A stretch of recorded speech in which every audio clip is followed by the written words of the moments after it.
নমস্কার, সবাইকে জানাই আমার অনেক ভালোবাসা, সেই সঙ্গে বড়দেরকে জানাই আমার প্রণাম। সবাই কেমন আছো? আশা করি ঈশ্বরের কৃপায় সবাই অনেক ভালো আছো এবং সুস্থ আছো, আর আমরাও অনেক ভালো আছি। সামটাইম উইথ রিমার আরও একটি নতুন পর্বে তোমাদের অনেক অনেক স্বাগত জানিয়ে আজকের ভিডিওটা আমি স্টার্ট করছি বন্ধুরা। জানো তো বন্ধুরা, সকালবেলা ঘুম থেকে উঠে ফ্রেশ হয়ে ওই সবার সাথেই সময় কাটাচ্ছিলাম। আর দাদা ছাদে এসে দেখছে যে ড্রাগন ফলগুলো অনেকগুলোই পেকেছে। তো ও ছাদ থেকেই আমাদেরকে ডাকলো। তো আমি ঋষভ আর রাজন্যাকে নিয়ে এসেছি ছাদে, আর এসে দেখছি সত্যি তো অনেকগুলো ফল পেকেছে। তো এই ফলগুলো রাখলে না পিঁপড়েতে খেয়ে ফেলছে, জানো তো। তো সেই জন্য যখনই এরকম কালার ধরে তখনই কিন্তু দাদা সব সময় চেষ্টা করে মানে সময় থাকতে ফলগুলো পেরে নেওয়ার। এইভাবে না পেরে নিলে আবার ওই পোকা মাকড়ের উপদ্রবে আর আমাদের পেটে যায় না। আর যেহেতু একটাই গাছ আর যেটুকু ফল দেয় আমরাই সবাই খাওয়ার চেষ্টা করি এবং অনেক আত্মীয়দেরকেও দেয়া হয়েছে। আসলে না সবাই ভাবে যে গাছের কী রকম ফলটা খেয়ে দেখবো, সবাই তো আর টেস্ট করেনি ফলটা। যদিও বাজারে কিনতে পাওয়া যায়, তবে সেই ফলের স্বাদটা না ততটা ভালো নয়। আর এখানে দেখো দুই ভাই বোন দুই হাতে দুটো ফল নিয়েছে। আর এই যে দেখো বৃষ্টির জল পড়ে এই যে লেমন ট্রি গ্রাসটা, তো মানে কি বলবো কি সুন্দর হয়েছে। তারপরে দেখো নিচে এসে দুই ভাই বোন এই যে ড্রাগন ফ্রুট কেটে দিয়েছিলাম, খাওয়া দাওয়া করে এখন ঋষভের মাথায় এসেছে মাছ ধরবে, আর মামিকে ধরেছে। তো ওর মামি এখন নিয়ে এসেছে, তো ওদেরকে বললাম যে রাস্তায় দাঁড়িয়ে থাকতে। আর এই যে দেখো রাস্তায় জল উঠে গেছে এতটা করে। তো চারিদিকে সমস্ত জল ধোয়া এই যে জমা হয়েছে রাস্তার মধ্যে, তো এই জলের মধ্যে প্রচুর জীবাণু থাকতে পারে, কিন্তু ছেলেটা কিছুতেই কথা শুনছে না। তাই ভাবলাম 2-3 মিনিট একটু খেলা করে নিক, তারপরে কিন্তু বাড়িতে গিয়ে স্নান করিয়ে দেব। আর সেজন্য আর কিছু বললাম না। আর এদিকে দেখো ওর মামি একটা মাছ ধরে দিয়েছে, এবার খুশি হয়ে গিয়েছে। তো এবার বাড়িতে নিয়ে চলে যাব।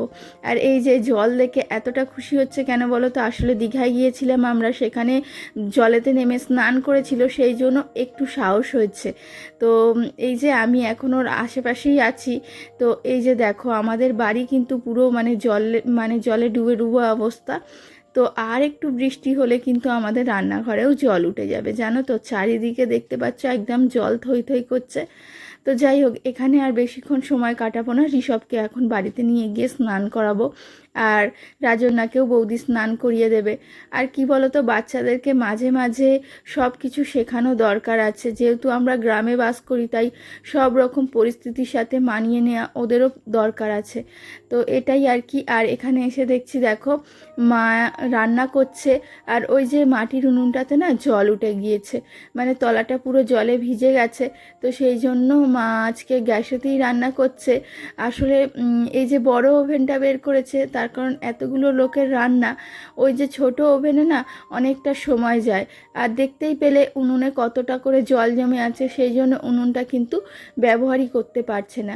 তারপরে দেখো আমি কিন্তু সকালে ব্রেকফাস্টও করিনি, ছেলে মেয়েগুলোকে স্নান করিয়ে দিয়ে আগে তারপরে দেখো এখন আমি ব্রেকফাস্টটা করে নিচ্ছি।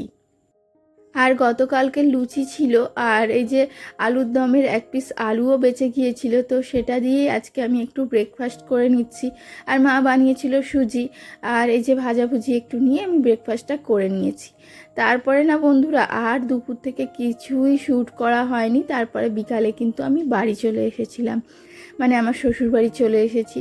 আর শ্বশুরবাড়ি আসলে হাজারো কাজ, যেহেতু 2 দিন বাড়িতে ছিলাম না। আর সবার প্রথমে এসে আগে ভাবলাম যে বিছানা থেকেই শুরু করি, বিছানাটা আগে ঝেড়ে পরিষ্কার করে দিই, তাহলে ময়লাগুলো সমস্ত মেঝেতে পড়বে, আর মেঝে তো পরিষ্কার করতেই হবে। আগে তো রান্না করব, কিন্তু তার আগে ভাবলাম ঘরের কাজটা সেরে নিই। আর ঘরের কাজ পরে করলে না ঋষভের পাপা এসে আবার যদি ময়লা ঘর দেখে তো আবার পছন্দ করে না, তাই ভাবলাম যে বিছানাটাই গুছিয়ে নিই। আর এদিকে দেখো ঋষভের ছোট ছোট বালিশগুলো সাইডে রেখে দিচ্ছি। আর ছেলেটা বড় হয়ে গিয়েছে, কিন্তু এখনও এই ছোট ছোট বালিশগুলো নিয়ে শুয়ে থাকতে ভীষণ পছন্দ করে। আর সব থেকে বড় কথা, ও এই জিনিসগুলো না নিয়ে খেলতে বেশি পছন্দ করে।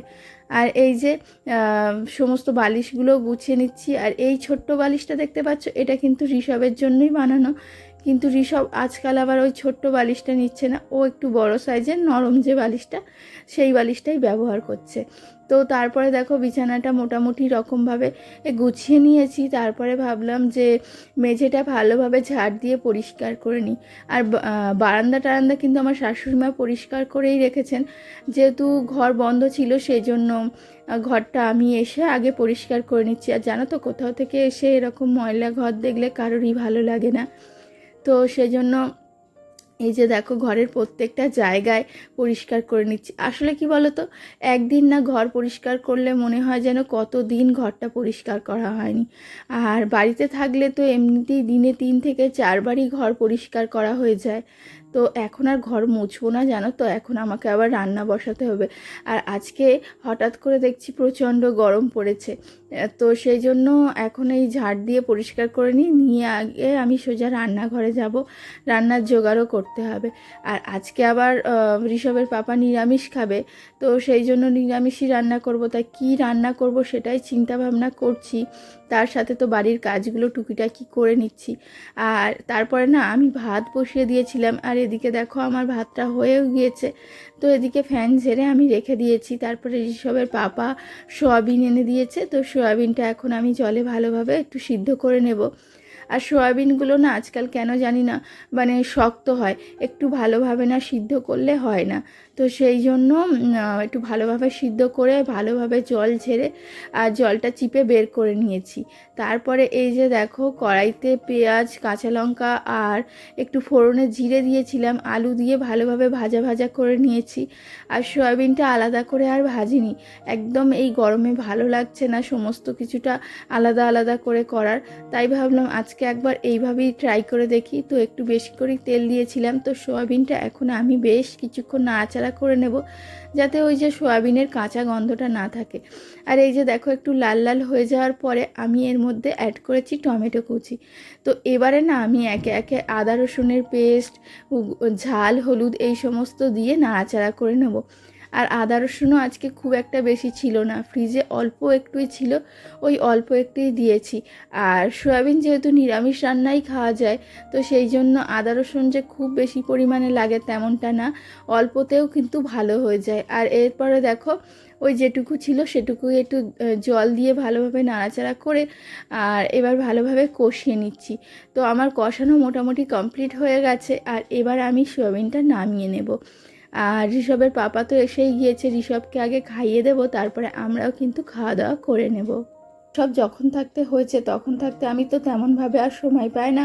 আর রাতের রান্না আমি করি না বললেই চলে, দুপুরেই বেশি করে রান্না করে নিই, তো সেটাই আমরা রাতে খাওয়া দাওয়া করি। আর এই যে মাঝে মাঝে কিন্তু আমাকে রাতে এইভাবে রান্না করতেই হয়। আর না আমি নুন দিতেই ভুলে গিয়েছিলাম, তাই আবার এখন নুনটা দিয়ে দিলাম। বন্ধুরা, আজকের ভিডিওটা তোমাদের কেমন লাগলো? যদি ভালো লেগে থাকে তো অবশ্যই একটা লাইক এবং কমেন্ট করতে ভুলো না।